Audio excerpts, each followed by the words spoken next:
Good morning, everyone. Today is Monday, September 30th, and today, well, it's the last day of the month, and today is the Monday recap, where we cover where we stand heading into the week for Tesley, Cony, Nvidy, Misty, and now AMZY. And we came pretty close to the goal, but we did miss it.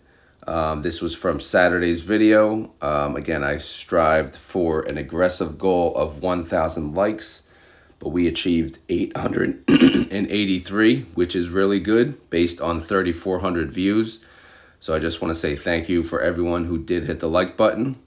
We may we may try this again next Saturday to see if we can beat our 883 and maybe even hit 1,000. But again, pretty fun watching it, and again, almost actually hitting that 1,000 like goal, which would have been pretty amazing. But 883 is also pretty damn amazing. So again, thanks again. Let's get to the spreadsheet. So first we'll go in order. Tesley, since they declare this week, they're part of Group A, big party Group A. We'll see how it goes.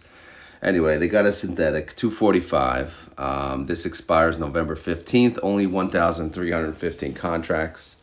And they are up 6.31% on this one. It expires in 47 days. The larger synthetic has 29,148 contracts. It's a 255 strike. It's 2.14% above the current strike, which is good. But again, it expires 47 days. So, not much to talk about unless they plan to use it for a bailout. Now, so do they need a bailout? Let's see how they're looking like, going into this week. Anything in gray was covered in a previous video. So here we go, heading into this week. We don't have any credit call spreads, all right? We just have 29,148 contracts with a 277.50 strike price, which is 6.54% out of the money. And we have 1,315 contracts with a 280 strike price. That is 7.5% out of the money. Now, again, 5 trading days. Is this enough? Possibly. Looks pretty good cushion. We'll see how it goes. And I didn't update any reaction, but I did want to let you guys know 2 days till declaration date. I did an estimate video for Group A, and I posted it yesterday. I'll pin that to the comments in case you missed it. However, obviously YieldMax will do the true declaration on the 2nd in 2 days, so that's really what matters. And you'll have that whole day to buy, so you don't have to go based on my estimates, although people seem to enjoy the estimate videos. I did add recovery rate information on there as well. So, due to, if that's as popular as it seems to be, I may actually have to fit it in the Sunday schedule weekly, which is doing me no favors on the weekend. But again, if it's in high demand as it is, we'll see. Again, nothing to cover on payment information. They did make $1.03 per share, but based on the IV, it comes to like 90 cents. I forget what my estimate was, honestly. I think it was 92 cents, but we'll see how it goes. Nothing to talk about on holdings. Again, we have to see how the week plays out, so we can go, kind of skip that. But you see the NAV is 14.16, trade price 14.20. We'll see where we go, heading into this week. Obviously, if they pay, 92 cents, they're going to drop down to the $13 range. Either way, they'll probably drop to the $13 range. They're going to pay anywhere from 90 to $1, maybe possibly slightly more than $1, but no more than that. All right, so that's Tesley. Let's go to Nvidy. So Nvidy has what? They got one synthetic, just one loaner, a 119, 87,640 contracts in that one.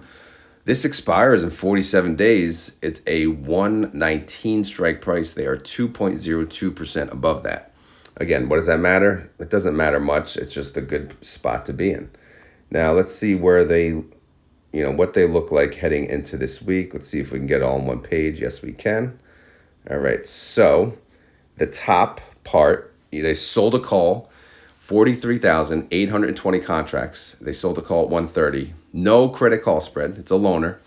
It is currently 7.08% out of the money. So with 5 trading days. That's pretty decent. And then they have another call, same amount of contracts, 43,820. This time they chose a 123 strike price, 1.32% out of the money. Tight, very tight. However, they did the credit call spread. So the credit call spread is a 128 strike price. That's 5.44% out of the money.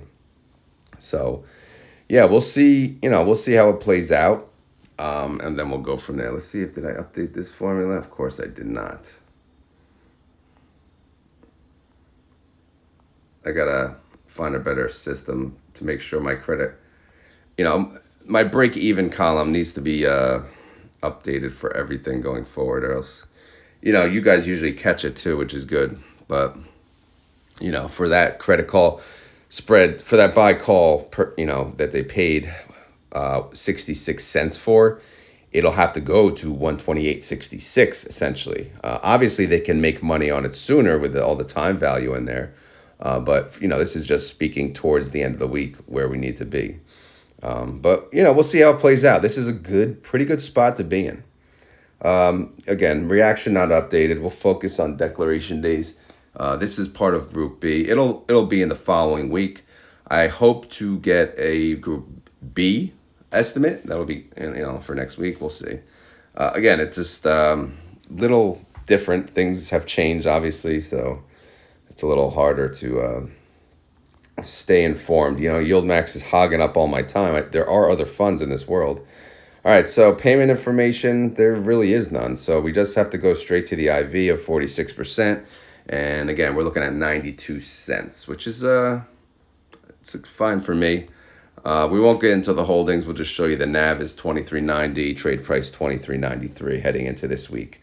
So we'll see how that goes. But again, I'm not going to go through these because we kind of did the other day, and what transaction, what plays we have heading into the week. So we'll see how things go.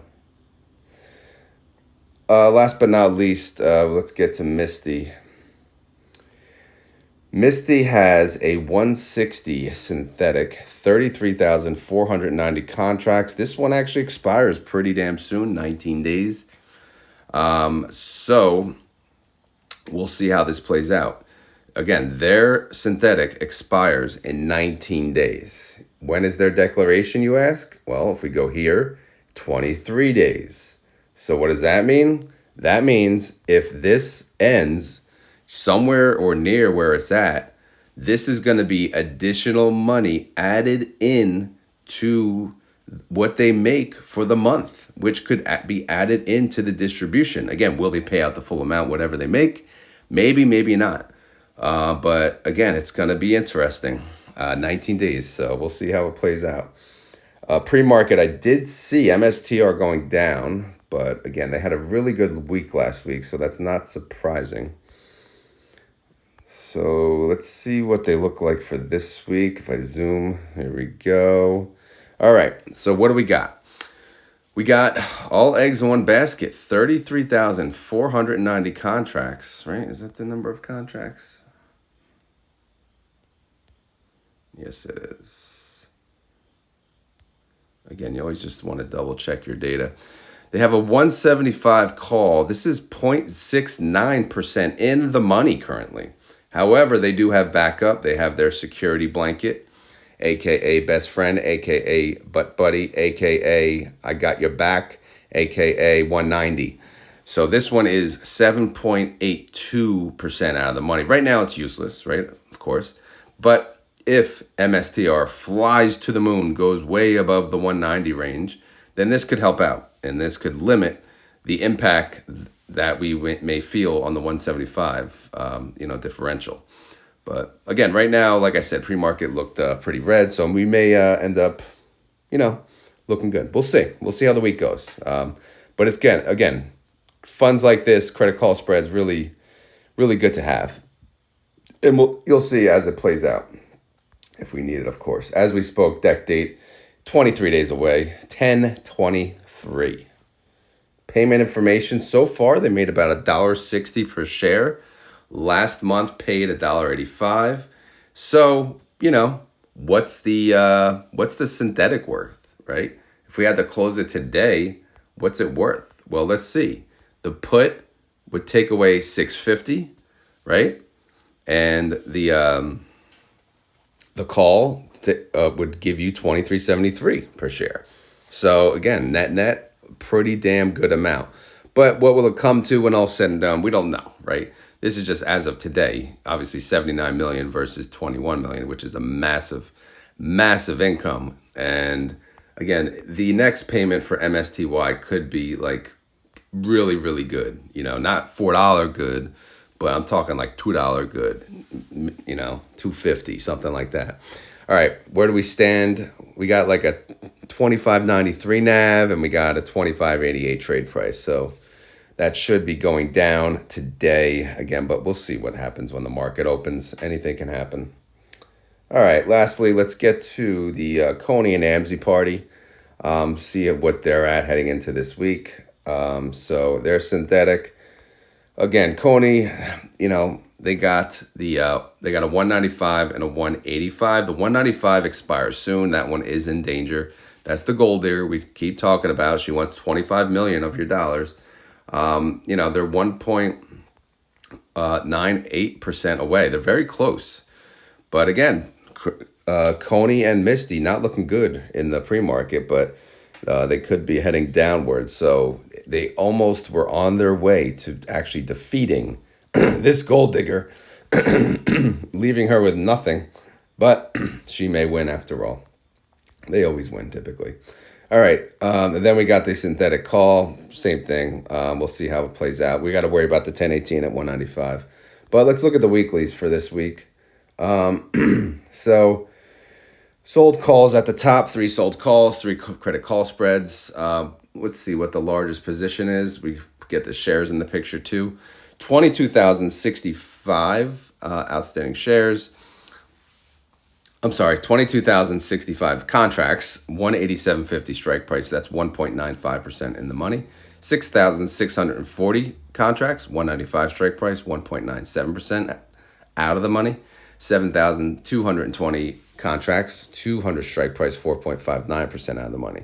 And then they have the credit call spreads. They got a 205, a 210, a 215. None of them are helping out yet, but they're there if they need it. Again, the lowest is 205, but that's 7% away. So we'll see how it plays out. What else? Well, again, they're part of Group C, so their declaration is 1016. Their NAV is 1405, trade price 1407. Let's go to AMZY. AMZY has a put, a 185 put, expires on November 15th, 1.59% away. Let's take a look at their current position for this week. Contracts, they have 9,415 contracts for the sold call, 192.50 strike price, 2.41% out of the money. Now, the credit call spreads are spread, right? They're scattered. 7,000, they bought a call 195. 2,415, they bought a call 197.50. Kind of close, 3 and 5% out of the money. We'll see if they need it. Again, they're closer to the money because the options are a little cheaper and Amazon doesn't move as much. So we'll see how it goes, though. They're part of Group D, which is with Misty. So we got a ways. The NAV is 1957, trade price 1959. So that's the update on all of the funds. Let's go to the pre-market on marketwatch.com. And let's see what we're looking like, man. Let's see. Tesla, this is as of 5:02 a.m. Tesla's down. Tesla's up 0.17%, 260.80 now. Tesley is up 0.28%. It's at 1424. Nvidia is down 1.7%. It's at 119.34. Nvidia is down 1.59%. They're at 23.55. Coin is down 3.78%. They're at 184. Cony is down 2.49%. They're at 1372. MSTR is down 4.83%. They're at 167.74. MSTY is down 3.59%. They're at 24.95. Again, let's see the gap there. 4.676 versus 3.59. Yeah. All right, TSLY is green, 0.15%. They're at 1373. Got lots of puts on them for this week. We'll see how it goes though. TNA, I got some puts on them. They're down 1.23%. They're at 43.42. I have a 42 and a $40 put that expire this Friday. If it goes below 42 or 40, I will be assigned those particular shares. And guess what? Good. I need to be assigned some shares. I've been lonely. I can't sell calls. I can't seem to find assignment. Anyway, AMZY is actually updated. They're down 0.07%. They're at 1472. AMZY, they're down 0.05%. They're at 1958. Bitcoin is down 2.78%. They're at 64,137. BitX is down 5.02%. They're at 2912. SOXL, oh, not too bad. They're down 2.68%. They're at 3665. Okay, so that's the update on everything, right? Everything we cover. Tesley, Cony, Nvidy, Misty, AMZY, right? So let me know what you guys think of the Monday recap. Am I covering everything that you care about? Is there anything that you want in addition? Because the Monday recap, typically it's a faster video. It's just a quick summary of, where our calls are. Like, how do we look? Are we going to make money? What about, current events? Again, declaration date for Group A is this week, okay? So, that begins the fun, right? Most of you guys wanted the weekly fun, so here we are. We're getting a group payment every single week. Every single week, it's like Christmas because there's a declaration frickin' date every single week. And then YieldMax and YMAG, they're going to follow, right? They're going to declare based on Group A's next week, and they're going to pay based on that the following week. Of course, they'll declare this week too, but that's based on the prior, probably the 22 cents again or whatever the hell they're paying. But after this week, yes, they'll pay based on the actual group payments, which is weekly. And then that's how it's going to go going forward. And then any new fund that gets added, it'll get added to the individual group. Jay said the group that needs it will get it. Of course, he wants them to try to help YieldMax yield the same amounts each time. But right now, it's not, that's not going to be easy. I mean, YMAG's already screwed, right? MSFO is by itself, I think, in Group C. So I'm still that doesn't make sense. But anyway, as always, this is not financial advice. I am not a financial advisor. This video is for fun and entertainment. So hopefully you had fun. Hopefully you were entertained. If not, we will try again. This week, nothing really going on. It's just, for me, full work week. Baseball today, baseball tomorrow. Interview Friday with Dave Mazza from Round Hill. And then, guess what? I'm taking an interview vacation. So, yeah. Because it's, it's kind of, it's great and all, but at the same time, it's like, all right. Because I do it right after work. I literally do it right after work. And then as soon as I'm done, I still have the sheets and obviously a family to attend to. So it's not exactly the easiest thing. I understand the need for it. And I do, and once you actually start the interview, it's good because most of these fund managers are, they're good to talk to. And it's fun because the community just asks some interesting questions. So it does keep busy. So stay tuned for that interview on Friday. But yeah, that's it. I got up a little early today. But I'm going to do an options video, hopefully right after this. And I just want to talk about what I do, what my strategy is. So assuming that's successful, look out for that this afternoon. And yeah, that's pretty much all I got for today. But I guess it's time for a freaking keyword, right? Freaking keyword. What do we want? What do we want? I don't know, man. I got nothing yet again. So, maybe we'll just do frickin' Monday. How about that? Just plain old frickin' Monday. Because, for those of us that still work and we're trying to retire early, it is still a frickin' Monday, right? There's nothing really too exciting about Monday. It's a little better when you work from home on Monday. However, Monday's still Monday. For those of you that are retired, Monday means nothing. So I understand that. So you don't even know what day it is half the time. I mean, the stock market probably reminds you that it's at least a stock market trading day. But again, we want to get to the point where it, every day's the same, right? But anyway, if you made it this far in the video and you want to prove it, guess what? You have to type in the comments freaking Monday, because it is a freaking Monday, man. It is. Anyway, guys, that's enough jibber jabber for the day. Let me know what you guys think of the Monday recap. And yeah, that's all I got. Have a great day. I'll talk to you tomorrow. Later.